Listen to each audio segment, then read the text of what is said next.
আপনারা মিলিয়ে নেবেন যে কথা ভুল বলি কিনা, এটা মিলিয়ে নেবেন।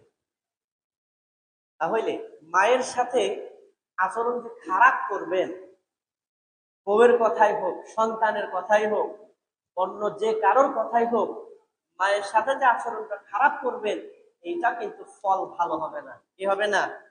ফল কিন্তু ভালো হবে না, ভালো ফল বয়ে আনবে না। মুসলমান ভাইরা আমার, বন্ধুরা আমার, নবীজি সাল্লাল্লাহু আলাইহি ওয়াসাল্লামের সাহাবী হযরত আনাস ইবনে মালিক রাদিয়াল্লাহু তাআলা আনহু তিনি বর্ণনা করেন, নবীজি সাল্লাল্লাহু আলাইহি ওয়াসাল্লামের সাহাবী হযরত আলকামা রাদিয়াল্লাহু তাআলা আনহু আল্লাহর নবীর একজন যুবক সাহাবা ছিলেন। এই সাহাবা ইসলামের অনেক বড় বড় উপকার করেছেন, বড় খেদমত করেছেন। হঠাৎ করে এই সাহাবী যখন অসুস্থ হয়ে গেল, অসুস্থ হয়ে যাওয়ার পর ওই নবীর সাহাবী, ওই স্ত্রী আলকামার স্ত্রী আল্লাহর নবীর কাছে সংবাদ পাঠায় দিলেন, ইয়া রাসূলুল্লাহ, আপনার সাহাবী আলকামার অবস্থা তো ভালো না, আলকামা তো মৃত্যুবরণ করতে পারে। নবীজি সাল্লাল্লাহু আলাইহি ওয়াসাল্লাম তখন তিনজন সাহাবী, হযরত আলী রাদিয়াল্লাহু তাআলা আনহু, হযরত বেলাল রাদিয়াল্লাহু তাআলা আনহু, হযরত সালমান ফারসি রাদিয়াল্লাহু তাআলা আনহুকে ডাক দিয়ে বললেন, তোমরা চলে যাও, আলকামার খবর কি তোমরা নিয়ে আসো, আলকামার খবর তোমরা দেখে আসো।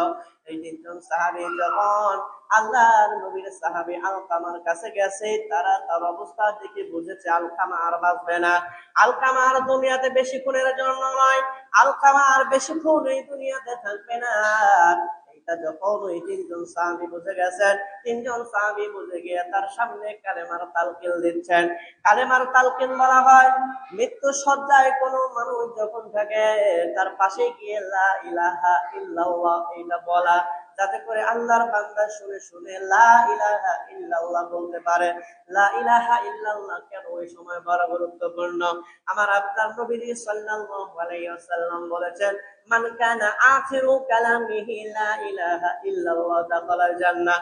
আল্লাহর নবী বলেছেন, যার শেষ কথা হয়ে যাবে লা ইলাহা ইল্লাল্লাহ, আল্লাহর নবী বলেছেন ওই ব্যক্তি জান্নাতে যাবে। সুবহানাল্লাহ। এই জন্য মৃত্যু পথযাত্রী ব্যক্তির সামনে লা ইলাহা ইল্লাল্লাহ বেশি বেশি পড়া দরকার। যারা ওখানে থাকে তারা আজে বাজে কথা বলে, ওই ব্যক্তিকে নিরাশার মধ্যে ডুবাইয়া দেয়, ভালো কোনো কথা বলতে চায় না। কিন্তু ওই সময় তার পাশে যারা থাকবে তারা লা ইলাহা ইল্লাল্লাহ বেশি বেশি বলা দরকার। তিনজন সাহাবী, হযরত বেলাল, হযরত সালমান এবং হযরত আলী রাদিয়াল্লাহু তাআলা আনহু যখন কালেমার তালকিন দেওয়া শুরু করেন, আল্লাহর নবীর সাহাবী আলকামার জবান দিয়ে লা ইলাহা ইল্লাল্লাহ বের হয় না। আল্লাহর নবীর সাহাবী এই তালকিন এইটা তিনি নিতে পারতেছিলেন না, জবান দিয়ে লা ইলাহা ইল্লাল্লাহ আসেন না। আল্লাহর নবীর সাহাবী হযরত বেলাল রাদিয়াল্লাহু তাআলা আনহু আল্লাহর নবীর কাছে গিয়ে বললেন, ইয়া রাসূলুল্লাহ, আপনার নবীর সাহাবী আলকামা তো মৃত্যু পথযাত্রী, কিন্তু আমরা যে তার সাথে তাকে যে কালেমার তালকিন দেই, তার জবান দিয়ে কালেমা বের হয় না ইয়া রাসূলুল্লাহ। আল্লাহর নবীর সাহাবী এই কথা যখন আমার নবীজিকে গিয়ে বললেন, আল্লাহর নবী বললেন, তোমরা যাও খবর নিয়ে দেখো আলকামার মা বাবা বেঁচে আছে কিনা, আলকামার মা বাবা বেঁচে আছে কিনা। তাকে গিয়ে বললা, আল্লাহর রাসূল সালাম পাঠাইছেন, আল্লাহর রাসূলের কাছে যদি আপনি যেতে না চান, আমার নবী আপনার কাছে আসবেন। সুবহানাল্লাহ। খবর নিয়ে দেখা গেল আলকামা রাদিয়াল্লাহু তাআলা আনহুর মা তখন জীবিত ছিলেন। হযরত আলী গিয়া তার মায়ের কাছে গিয়া বললেন, ও আলকামার মা, আল্লাহর রাসূল আপনাকে সালাম জানাইছেন, আপনি যদি যাইতে পারেন তাহলে চলেন, আর যদি না পারেন দয়ার নবী আপনার কাছে আসবে, দয়ার নবী আপনার কাছে আসবে।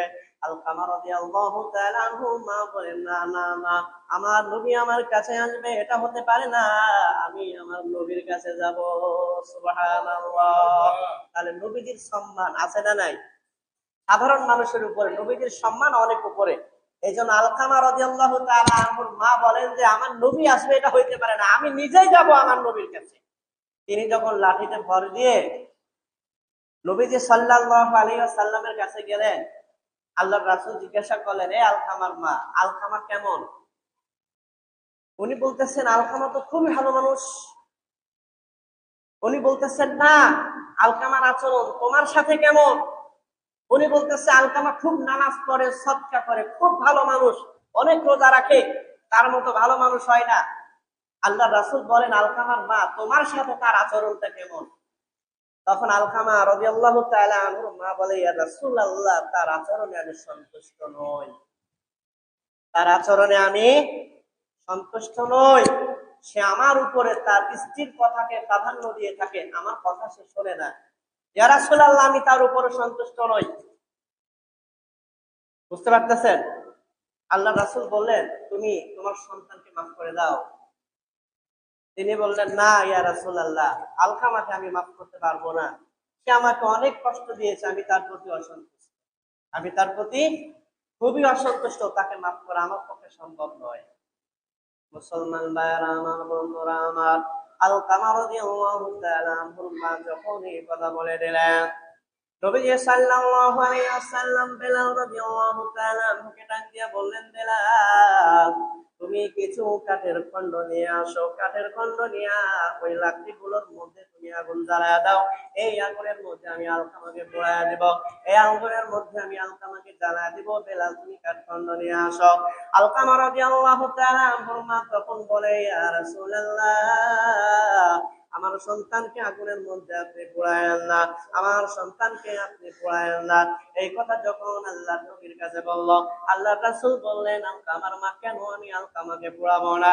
আলকামা রাদিয়াল্লাহু তাআলা আনহুর মা বলেন, ইয়া রাসূলুল্লাহ, আমার চোখের সামনে আমার কলিজার টুকরা সন্তান আগুনে জ্বলে পুড়ে ছাই হয়ে যাবে, এটা আমি কেমন করে মেনে নিব ইয়া রাসূলুল্লাহ? এটা হইতে পারে না, এটা তো আমি সহ্য করতে পারবো না নবীজি। এই কথা যখন বললেন, আল্লাহ রাসূল বললেন, আলকামার মা, এই আগুনের মধ্যে পোড়াই দে, তোমার বরদাস্ত হয় না। তুমি যদি তোমার সন্তানকে মাফ করে না দাও, তুমি যদি তোমার সন্তানকে ক্ষমা না করে দাও, আল্লাহ রাব্বুল আলামিন তোমার সন্তানকে এর চেয়েও মারাত্মক আগুনে, জাহান্নামের আগুনের মধ্যে পোড়ায় দিবেন। নাউযুবিল্লাহ। এই কথা শুনে আলকামা রাদিয়াল্লাহু তাআলা আনহুর মা বলেন, ইয়া রাসূলুল্লাহ, আমি তারে মাফ করে দিলাম। সুবহানাল্লাহ বলেন। তাহলে এই যে এত অসন্তুষ্টি, এত কষ্ট সন্তানের বিপদে, মায়ের মাথায় কি আর আছে যে সন্তান আমার সাথে খারাপ আচরণ করেছে, সন্তান বউয়ের কথা শুনে আমার সাথে খারাপ আচরণ করেছে, এইটা কি আর তার মাথায় আছে? মাথায় নাই। সে শুধু বুঝেছে যে আমার কলিজার টুকরা সন্তান আমার চোখের সামনে আগুনে পড়বে, এইটা আমি কেমন করে বরদাস্ত করি। আল্লাহ রাসূল আলী রাদিয়াল্লাহু তাআলা আনহুকে পাঠায় দিলেন, আলী, তাড়াতাড়ি যাও, গিয়ে দেখো আলকামার অবস্থা কি। ওই সময় আলী রাদিয়াল্লাহু তাআলা আনহু যখন আলকামা রাদিয়াল্লাহু তাআলা আনহুর বাড়িতে যায়, দরজায় যাইতে যাইতে শুনে যে আলকামা রাদিয়াল্লাহু তাআলা আনহু বলতেছেন, লা ইলাহা ইল্লাল্লাহ, সুবহানাল্লাহ। তাহলে প্রথমজন জান্নাতে কোরআন পড়তেছে আল্লাহর নবী সাহাবী হযরত হারেসা ইবনে নোমান। কেন? মায়ের সাথে আচরণ সুন্দর করার কারণে, মায়ের খেদমত করার কারণে, মায়ের সাথে ভালো ব্যবহার করার কারণে আল্লাহ রাসূল বলেন, আমি জান্নাতে গিয়ে তার কোরআন তেলাওয়াতের আওয়াজ শুনে আর একজন আল্লাহর নবীর সাহাবী মায়ের সাথে ব্যবহার ভালো নয়, মায়ের সাথে হুসনে সুলুক করে নাই, মায়ের সাথে আচরণ সুন্দর নয়, মৃত্যুকালীন সময়ে তার জবান দিয়ে কালেমায় আসতেছে না। নাউযুবিল্লাহ বলেন। মা কতটা গুরুত্বপূর্ণ আপনাকে কি আমি বুঝাইতে পারছি? এই মা জান্নাতে যাবার কারণ, এই মা আপনি আমি জাহান্নামে যাওয়ার পর্যন্ত কারণ। এটা তার প্রতি আমার আপনার যে আচরণ, এই আচরণের উপর নির্ভর করবে যে আমরা জান্নাতের দিকে আছি না জাহান্নামের দিকে আছি। এই জন্য সন্তান যারা আছে তাদের খুবই সাবধান হওয়া দরকার, খুবই সাবধান হওয়া দরকার। মায়ের সাথে আচরণ কোশ্চিনকালেও খারাপ করার কোনো সুযোগ নাই। তাহলে মৃত্যুকালে কালেমাও যদি না আসে, তালকিন দেওয়ার পরেও তার অবস্থা তো ভালো হওয়ার কথা নয়, মৃত্যুর পরে তার অবস্থাটা ভালো হওয়ার কথা নয়। আর একজন জান্নাতে গিয়ে কোরআন তেলাওয়াত করে, আল্লাহর রাসূল গিয়ে তেলাওয়াত শুনে, সে আবার মায়ের সাথে কেমন আচরণ। সুবহানাল্লাহ বলেন একবার।